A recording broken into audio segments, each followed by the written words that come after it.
Hello everybody and welcome.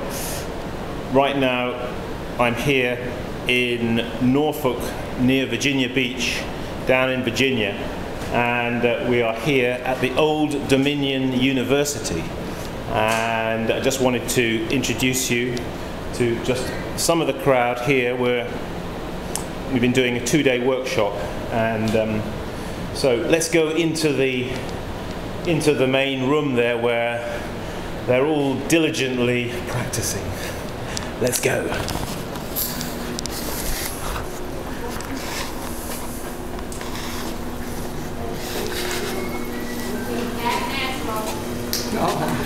Hello there. Well, you've got a gym. I am. Welcome to Norfolk. And keep practicing. Are you getting something out of this workshop? I'm loving this workshop. This has been the most fun, and we've had a very pleasant 3 days. Good. And learning the basics. I see you're learning how to pick up the pot off the wheel when it's wet. The basics. That's great. Okay. Hi. And who are you? I'm Cheryl. You're Cheryl.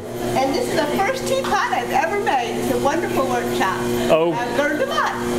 What's that first teapot yet? But keep practicing. Well done. Well done. And then on your right there's Jerry. That's right. And a couple things. I've got to meet a very wonderful group of people that I've never worked with before. And I've got to try a handful of new shapes that I've been anxious to try, so thank you. Okay, that's great. I'm Eve from Virginia Beach. Oh, let me see. Eve from Virginia Beach. Yes, and I too have learned not to be afraid to pick my pot up off the wheel. That's a great thing, isn't it, to be able to pick your pot up off the wheel, not have to use a bat all the time. That's correct. And thank you for all the wonderful shapes you've taught us how to make. Okay, good, good. Well, so many shapes.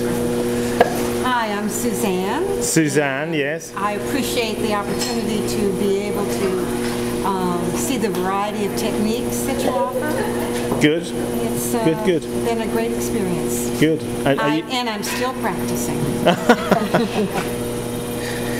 Good. Okay. What about? And here we have Lynn. Lynn. Yes. From. Well, Kurt's I'm from Norfolk originally, but I like the trick that you showed us with the newspaper. Oh yeah. On the top of the bowl, if you have a bowl that's got quite a wide rim. Yeah. To wet the rim and then put a piece of newspaper over that and wet that, and then it keeps the air in. And when you go to lift the bowl off, you don't lose the bowl shape. Absolutely. I thought that was awesome. Yeah. It's so simple, isn't it? But Yes. it's really effective. Keep practicing. Keep practicing. I see you're wearing one of our t-shirts. Yeah. Good. Good for you. Hi, I'm Buzzy. I've really enjoyed watching Simon throw. It's so nice to see somebody who can make it look so easy. And I like the newspaper trick too. I think it's a great idea. Yeah, it is.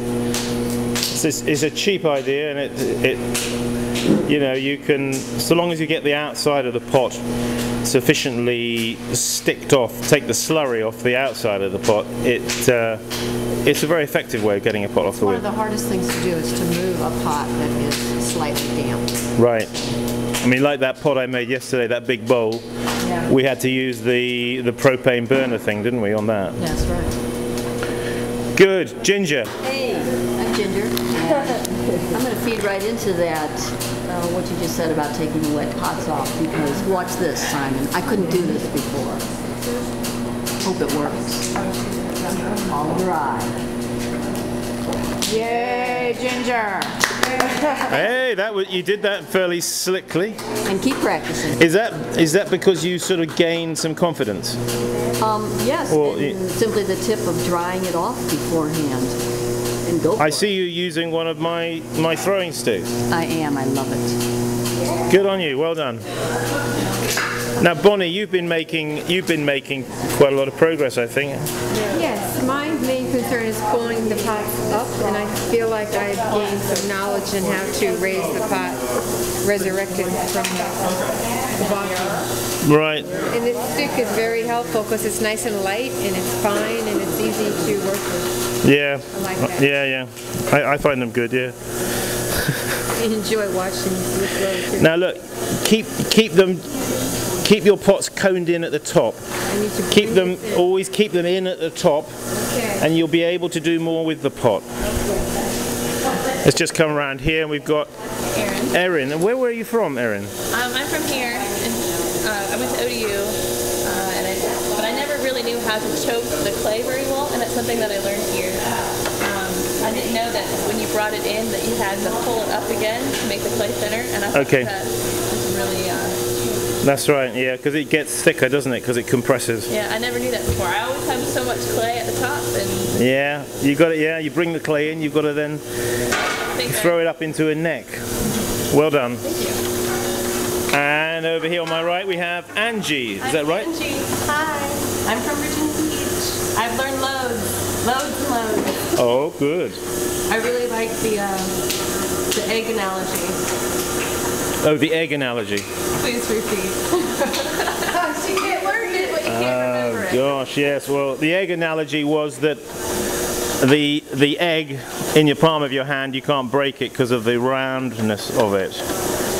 And it's like the Roman arch. It's like a Roman arch. The Roman arch is a very strong form, impossible to really break. Think of that when you're throwing your pots. You think of that when you're throwing your pots. The wall of the pot, keep it convex. Keep it.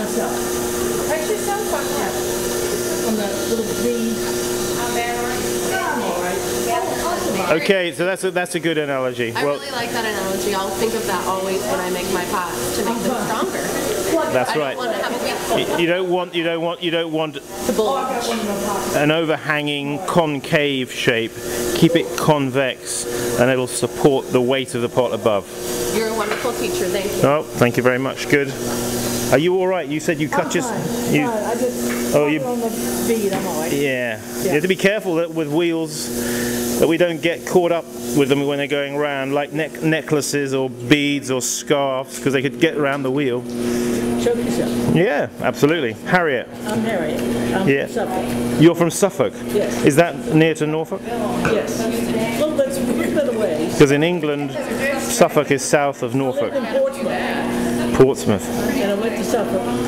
Okay. My goodness. And I used to teach in Portsmouth. Thank you for your workshop. I really do. I love the reintroduction of spiral wedging again. Good. And the 8 steps to... 8 steps to making a cylinder that we've all done. Yes. Oh yeah. Yes. Good. Well done, Harriet. And here to my right we have Kinoko. And you're from Japan? Yeah, Okinawa. Okinawa? She came back to Japan on Thursday. Really? Is that a long flight? 12 hours. 12 hours?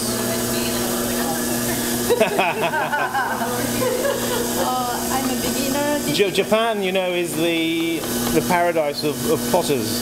Yeah, every area has a famous. Yes, that's right. Yeah. Okinawa has a Tsuboya Yaki famous food. Yeah. Good. Well, we'll be expecting great things from you. Keep going. Keep practicing. And then here we have Ron from Chesapeake. Ron from Chesapeake, Virginia. I have learned the 6 points of contact. Contact and to throttle it in and to bring the clay in. And actually first to make a cylinder. Yeah. Actually learn how to make a cylinder. You felt that has been helpful to you. Yeah. Very much. It's fundamental, isn't it? If we can't really throw a cylinder, what are we doing? You know. I have really enjoyed this workshop. Good. Now, Pauline. Pauline from Norfolk, Virginia. From Norfolk, Virginia. And I am learning to do the cylinder, and I'm a new beginner. I'm a beginner, an old beginner, and I'm not going to give up. I'm going to keep on practicing. That's and right. I'm thoroughly enjoying this. You need that pit bull spirit. You got it. Just keep at it. Keep at it. Keep at it. But we also need some knowledge. Where at times, don't we? If we're doing something wrong, we need to know what we're doing wrong. Absolutely. So you I'm at the right place. you keep pestering me I will. Thank you. if I can help you. And you've made actually some good progress today, Rebecca. Thank you. Because I could see you were struggling yesterday, and but you know, there is a point where we have to struggle, and we have to persevere. Well, a few wonderful instructions from you and Susan helped me a lot. The good thing about a workshop is, with everybody around you, you can look at what other people are doing, and sometimes you can ask your neighbour as well. Good, well done. Thank you. Now then, here we have, that's a rather nice little piece you're making down there. Well, working with this stick. Oh, you're working with that stick? Is that a keep practicing stick? That's it. Keep practicing. I'm Carolyn from Washington, North Carolina. Little Washington. Good. Originally from here, but a transplant. I'm glad to see that all you people are using mirrors. This is a first for me. It does make a difference, doesn't it? Who thinks the mirror makes a difference? Oh, yeah. It's a great throwing aid, isn't it? Yes. And over here to my right we have Suzanne, I believe. Yes. I've enjoyed the workshop. And I find no matter how many years you've grown, you always pick up things. And that's right. You forget some of your basics, and just to hear them over again really gets you back on track. And a workshop like this for me has been really great because I'm pushing my boundaries. Yeah. I don't have to be safe here. I don't have to produce. No. I can flub up, but I can also do really well because I push myself Good. to try new things. I've seen some of the things you've been. I think you did a teapot yesterday, didn't you? Yes, I did a teapot. We're going to be putting together that teapot. Good. Well, I'm going to be putting together my teapot, and anybody else who's got a teapot that's in a ready state, we can put them together. Great. A bit later. Did I speak to you already? No. I haven't, have I? It is Rhonda, but no H. That's right, no H. You're doing really well there. Thank you. I am using the mirror to try and make sure that it's straight and using my fishing practice tool. Oh, you're using that stick. Isn't it a good stick? Yes, it does make a difference, I think. Good, well done. Okay. Well, folks, there you have it. There we have this workshop here at the Old Dominion University, and everybody is practicing. Are you practicing?